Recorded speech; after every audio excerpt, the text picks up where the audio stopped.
Let's get you out there. There's the live look from our Rose City Sky Camera. Blue sky over downtown. There still are some residual clouds at the airport, but those are burning off. You can see those off in the distance here from the Springs to the waterfront, where it is also currently 69 degrees.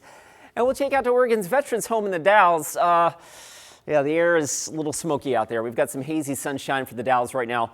77 degrees last check there. There is an air quality advisory for Hood River, Wasco, Deschutes, Jefferson and Crook counties again this afternoon. But the number of red and orange and purple dots representing poor air quality across eastern Oregon, at least where the exact sensor locations are, not as many as what we've had the last couple of days. That said, air quality advisories again remain in effect across eastern Oregon and here from Hood River County south to Crook County this afternoon, where of course numerous wildfires are continuing to send those smoke plumes into the air, and then the prevailing wind generally carries that off to the east. 70 right now in Sherwood, Hillsboro. I might almost call it Willsboro. Hillsboro is 70, 71 in Salem. Hopping over the Cascades, of course, it's hot to go along with the wildfire smoke. John Day is up to 80, Burns 82. And we'll probably top out just shy of 90 degrees in Burns this afternoon with hazy sunshine. LeGrand, same story with wildfire smoke and haze. The Dow's getting up to 87. And the I-5 corridor today in the same ballpark as yesterday. Low 80s in Portland yesterday. I've got us up at 82 again this afternoon. Big perspective across the U.S. We've got monsoon thunderstorms in the Four Corners.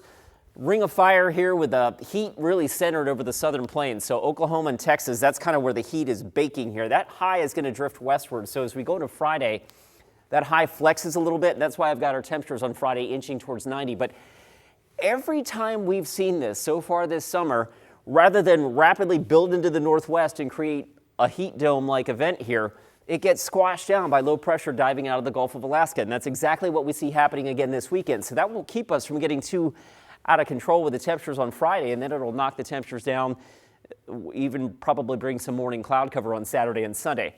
Then as we go to next week, a little piece of this breaks off and starts to center over Southern California. And you start to see some ridging up the west coast of the U.S. This might be the beginning of what could be 2 or 3 days of some fairly hot temperatures as we go into the first full week of August. And you see that reflected at the end of our 7-day. But before then, and I also feel like we've said that a lot, the end of the 7-day forecast looks like it's going to get hot. Then we get there and it doesn't quite get so hot. So we'll see. 82 today, 81 tomorrow.